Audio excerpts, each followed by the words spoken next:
Hello guys! Welcome back to my YouTube channel. In today's vlog, pag-uusapan natin ang pinagkaiba ng Verpflichtungserklärung sa Affidavit of Support galing sa Philippines Embassy. If you are planning to go in Europe or any Schengen area, sometimes it happens na kinakapos yung budget natin, or if you are being invited by your family, friend, fiancé, boyfriend to visit them dito sa Germany, they promise you that they will going to help you when it comes to your expenses like food, accommodation, transportation, and even your flight ticket. And you need to gather either Verpflichtungserklärung or Affidavit of Support coming from the Philippines Embassy. Mga nalilito dyan, either you need Verpflichtungserklärung or Affidavit of Support, continue watching this video. Verpflichtungserklärung and Affidavit of Support coming from Philippines Embassy, both of them are applicable in any type of Schengen visa.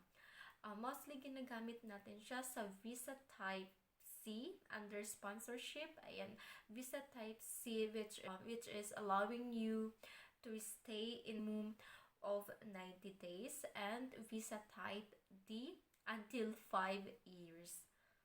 I am going to discuss first the Verpflichtungserklärung. Ayan, dito ang dami-daming nalilito.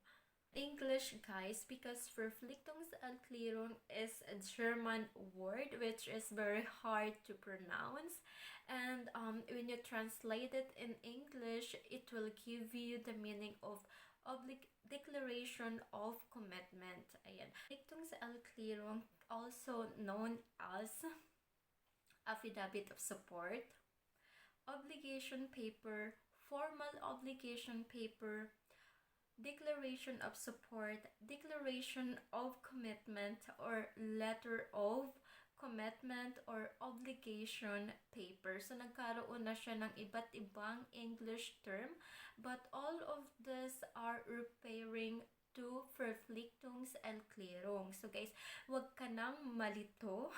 Ayan. So kung meron ka na guys Verpflichtungserklärung, you don't need to have Affidavit of Support coming from the Philippines Embassy dito sa Germany.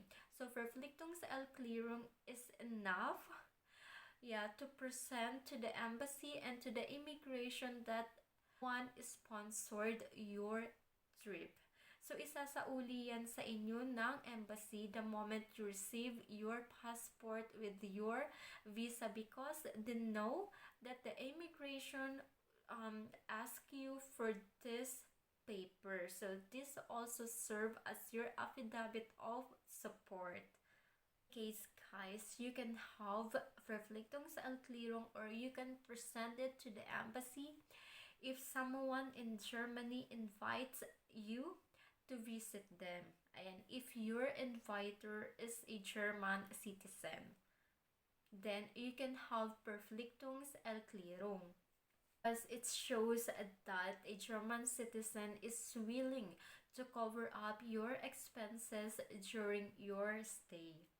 Promise to cover up the following for you: your food, your accommodation, your transportation, your flight ticket, your insurances, and even though the expenses in case you did something that is not right or against the rule dito sa Germany and you need to send back to the Philippines or na-deport ka nang wala sa oras, ayun, they are the one who is responsible for you. So sometimes na tanong is that, is foreigner can also get Verpflichtungserklärung? The answer is yes. So even though you are a foreigner and you want to invite someone in the Philippines, you can get these documents from Ausländerbehörde. For this guys, kailangan mo makipagsabayan sa standard ng mga Germans. So the first things that they will going to ask is your residence permit, work certificate, and your payslip. Inviter mo guys is unemployed, he is not qualified or she is not qualified, or even though he or she is employed but the income is not enough, still they are not qualified. Inviter is receiving money coming from the government, so they are not qualified to get Verpflichtungserklärung, so meaning they are not allowed to invite someone from other country to visit them, so they are not allowed to sponsor someone. So kaya pag nagkaroon ka ng Verpflichtungserklärung, ay kapag si boyfriend or si fiancé Verpflichtungserklärung ang ginamit mag-invite sa'yo, nasa tamang tao ka, girl. Ayan. Kawalan because means, ayan, maayos yung income niya, mataas yung monthly income niya, and above the standard yung status ng pamumuhay niya dito sa Germany. Meron ka ng Verpflichtungserklärung, hindi mo na kailangan ng Affidavit of Support coming from the Philippines Embassy. So, ayan lang is sapat na for the embassy and for the Philippines Immigration. And even though pag kumuha ka ng CFO certificate, itong sa Erklärung, makukuha siya guys sa German Immigration o sa Ausländerbehörde dito mismo sa Germany, and ipapadala sa'yo yan sa Pinas ni inviter. Okay, we are an affidavit of support coming from the Philippines Embassy. So guys, sino ba yung need kumuha nito? Inviter is a Filipino citizen who are working in Germany and have their residence permit. So for example, if you have a sister who is working here as a nurse and she want to invite you to visit her dito sa Germany and to support your expenses for your trip, then she need to appear or to go to the Philippines embassy, for example in Berlin, and have the affidavit of support to be authenticated and notarized in the Philippines embassy. Of support guys, it can be self-written. Ayan, kung magaling ka gumawa ng letter, ayan, kaya mo yan gawin ng sarili mo. Or kapag tinatamad ka guys, you can download easily the form, ayan, sa Philippines Embassy website. So, ilalagay ko sa baba yung link ng website. So, para ma-download nyo yung form ng Affidavit of Support. So, si inviter, fill upan niya po iyan. And after niya ma-fill upan yan, she will go to the Philippines Embassy and have this document to be notarized and authenticated. And after that, ito na ang magiging resulta. Meron na siyang red ribbon and gold stamped. Case, hindi mo na kailangan ng Verpflichtungserklärung. Ayan, kasi meron ka ng affidavit of support which is authenticated and with gold stamped.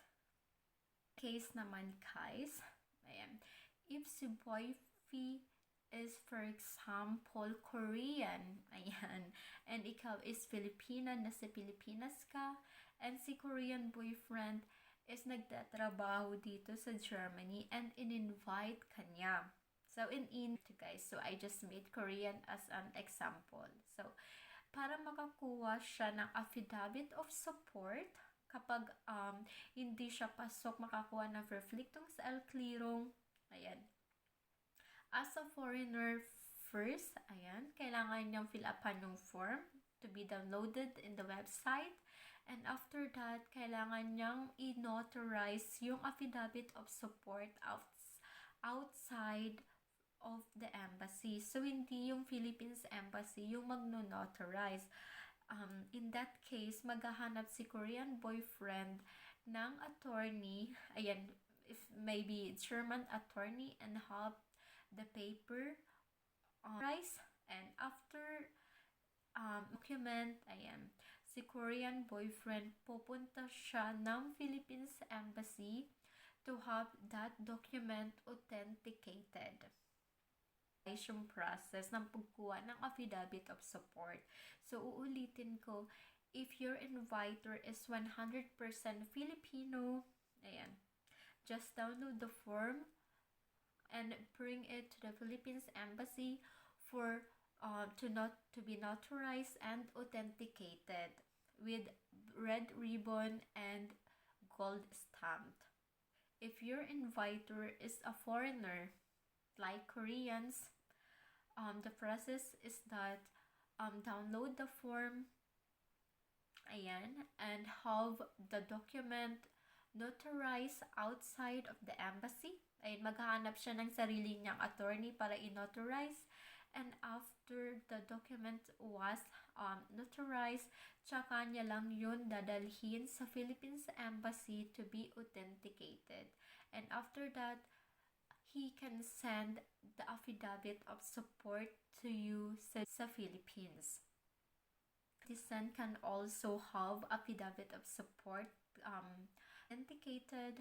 Ayan, but I think it was easier for them just to go in the German immigration and ask for the Verpflichtungserklärung if maganda yung trabaho niya and mataas yung sahod niya. And for us, ayan, as a Filipino, ayan, it also easier for us if sa Philippines Embassy na lang tayo pumunta if we want to invite someone from the Philippines. Ayan. Kasi guys, dito sa Philippines Embassy, Tagalog din yung salita nila. So, the communication is easier. Ayan, kung may kulang pa sa mga documents mo. But if you are Filipino and you go in German immigration trying to have Verpflichtungserklärung, ayan, so, yan, stress ang abot mo, day. This vlog, ayan, help someone who are confused. Ayan, so far kasi ang dami ko guys na receive na tanong or they are asking me, Ate, I already have affidavit of support coming from the Philippines Embassy. Where can I get Verpflichtungserklärung, obligation papers, declaration of commitment? And guys, I will say it again. If you have already affidavit of support coming from the Philippines Embassy, authenticated and notarized with red ribbon or gold stamp, you don't need Verpflichtungserklärung longer.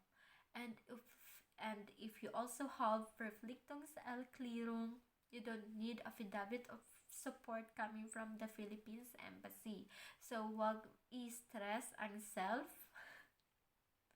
Ayan. Kasi guys, Verpflichtungserklärung, ang dami niyang English term. Binigyan siya ng mga nagta-travel ng iba't ibang pangalan. Kasi kahit ako noon guys, nalilito ako. Ano ba yung pinagkaiba ng declaration of commitment, obligation letter, obligation paper, ano pa ba yung isa? Letter of commitment, ayan, obligation papers. Dati guys, litong-lito din ako. So, ngayon ko lang siya naunawaan. Ngayon ko lang siya na-realize when yung nabasa ko mismo yung guidelines ng German immigration, and they also quote doon sa guidelines that Verpflichtungserklärung can be called as this English term. And I say, what? In-stress ko dati yung sarili ko during my first and second visa application, trying to have obligation paper, letter of commitment, declaration of support, all of them, ayun, isa lang palang ibig sabihin nun, Verpflichtungserklärung. And pag meron ka na, wag mo nang isipin yung iba. Ayan, my YouTube, and see you in my next vlog. So kung meron pa kayong tanong guys, just drop a message in the chat box. Ayan, and Ayan, sasagutin ko yan as long that I know how to answer your questions. So guys, bye-bye and thank you.